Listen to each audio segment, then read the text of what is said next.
एक दिन मैं सब्जी मार्केट से चलकर पैदल आ रही थी। वहां मुझे आरती का भाई राहुल दिखा, जो मुझे उसकी शादी में मिला था। उसने हॉर्न देते हुए कहा, हाय, आप तो मोनिका है ना, मेरी सिस्टर आरती की सहेली। मैंने कहा, हाँ, आरती कैसी है? वह बिल्कुल ठीक है। जीजू बहुत ध्यान रखते हैं उसका। चलिए, अगर आप घर जा रही हैं तो मैं आपको छोड़ देता हूँ। मैं उसी तरफ जा रहा हूँ। रोहन ने मुझसे पूछा तो मैं थोड़ा इनकार किया, लेकिन घर काफी दूर था, इसलिए मैंने उससे लिफ्ट ले ली। रास्ते में हम दोनों ने बहुत सारी बातें करी। जब मैं घर पहुंची तो घर का नज़ारा रोज से बहुत अलग था। तुमने गुस्से में सारी चीज इधर उधर फेंक रखी थी। जब मैं तुम्हारे पास आई क्या हुआ ये पूछने के लिए, तो तुमने मुझ पर हाथ उठा दिया और गुस्से में कहने लगे कि क्या कर रही थी उस लड़की के साथ, कौन है वो, कब से चल रहा है तुम लोगों के बीच ये सब। तुम्हारे मुंह से ये सारे सवाल सुनकर मैं दंग रह गई। मैं सोच भी नहीं सकती थी कि जिस इंसान से मैंने इतना प्यार किया वो मुझ पर इस तरह के लांछन लगाएगा। तुम लगातार बोले जा रहे थे, मुझे गालियां दिए जा रहे थे, और मैं चुपचाप खड़ी सब सुनती रही। माँ जी ने तुम्हें रोकने की कोशिश की, तुमने उन्हें धक्का दे दिया, मुझ पर हाथ उठाया और ले जाकर कमरे में बंद कर दिया। कहने लगे, तुम्हारी हिम्मत कैसे हुई गैर मर्द के साथ रहने की? तुम्हारी सजा यही है कि आज पूरे दिन तुमसे कमरे में बंद रहोगी। मैं बिना कुछ खाए पिए पूरा दिन उसे कमरे में थी, पर एक बार भी तुमने आकर मेरी हालत पूछने की तक कोशिश नहीं की। टूट गई थी मैं। उस दिन मुझे इस बात का एहसास हुआ कि अपने माँ बाप का दिल दुखाकर मैंने कितनी बड़ी गलती की। शायद उन्हीं के बद्दुआ मुझे जाकर लगी, जिससे आज मुझे तुम्हारा ये रूप देखने को मिल रहा है। धीरे धीरे तुम्हारे शक करने की आदत और भी बढ़ती जा रही थी। मांजी तुम्हें बार बार रोकने की कोशिश करती तो तुमने उन्हें वृद्धाश्रम भेज दिया। कई दिनों तक ये सिलसिला यूं ही चला रहा था। एक दिन तो मैंने सोच लिया कि मैं अपने आप को ही खत्म कर लूंगी। मैंने चाकू से अपने हाथ की नसें काट ली, पर वक्त रहते तुम मुझे डॉक्टर के पास ले गए।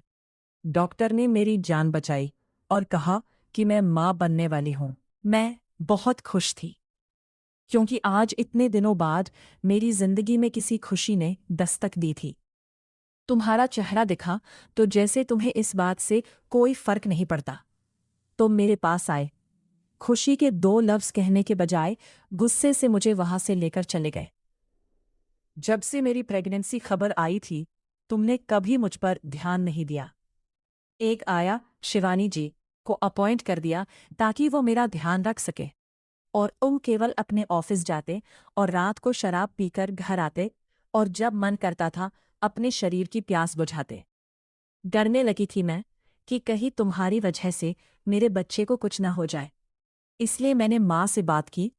पहले तो माँ काफ़ी नाराज़ थी, पर जब मैं उनसे माफ़ी मांगी और अपनी प्रेगनेंसी की खबर सुनाई तो उन्होंने मुझे माफ़ कर दिया। जिस दिन मैं वहां गई उस दिन तुमने घर पर बहुत तमाशा किया। शिवानी जी को भी बहुत उल्टा सीधा कहा और मेरे पीछे पीछे आ गए। तुमने जबरदस्ती मुझे वहां ले जाने की कोशिश की, पर माँ ने मुझे वहीं रोक रखा था। उनके सामने तुम कोई भी ऐसा व्यवहार नहीं करते जिससे उन्हें तुम्हारे असली व्यवहार का पता चल सके। मैंने अपने सर पर हाथ रख लिया, ये सोचकर कि तुमसे बचकर तो मैं यहां पर आई, और तुम यहां पर भी मेरे पीछे पीछे चले आए। मैं अपनी माँ के सामने अपनी परेशानी नहीं बताना चाहती थी, इसलिए मैंने भी कोई रिएक्ट नहीं किया। मेरी माँ की वजह से तुमने कभी भी मुझसे गलत व्यवहार नहीं किया। धीरे धीरे 9 महीने बीत चुके थे। बेटे ने हमारे घर जन्म लिया था। नाम रखा था कृष्णा। सब कुछ ठीक चल रहा था। इन 9 महीना में जिस तरह तुम मेरे साथ रहे, मुझे लगने लगा था कि हमारे भी सब कुछ ठीक हो चुका है। पर मेरी इतनी अच्छी किस्मत कहाँ। बच्चे को पैदा हुए केवल 15 दिन हुए थे और तुम मुझे वापस घर ले जाने की जिद करने लगे। माँ के रोकने पर तुमने उन्हें समझा दिया और उन्होंने भी ले जाने की इजाज़त दे दी। मुझे लगा सब कुछ हमारे बीच ठीक हो चुका है और मैं ये कहाँ जानती थी कि अभी तो तुम्हारी जिंदगी की असली शुरुआत होना बाकी थी।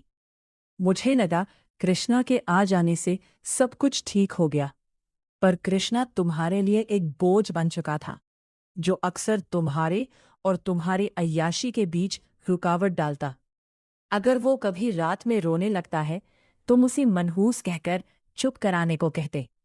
दिन भर काम और रात में हवस, इनके बीच में तुमने कभी अपने बेटे को वक्त देना जरूरी ही नहीं समझा। थक चुकी थी मैं, हर रोज तुम्हारी बात मानते मानते। मुझे कुछ दिनों के लिए छुटकारा चाहिए था, तुमसे दूर रहना चाहती थी, पर तुम्हें इन सब बातों का कोई एहसास ही नहीं होता। मैं ये सारी बातें माँ से भी नहीं कह सकती है, क्योंकि पापा के कोमा में होने की वजह से वो पहले ही काफ़ी ज़्यादा परेशान रहने लगी थी। पापा के कोमा में जाने की वजह से वो टूट चुकी थी। मेरी वजह से मेरी माँ को कुछ हो जाए, ये मैं बर्दाश्त नहीं कर पाती। इसलिए मैंने उनसे कुछ नहीं कहा, बस तुम्हारा हर एक जुल्म चुपचाप सहती रही।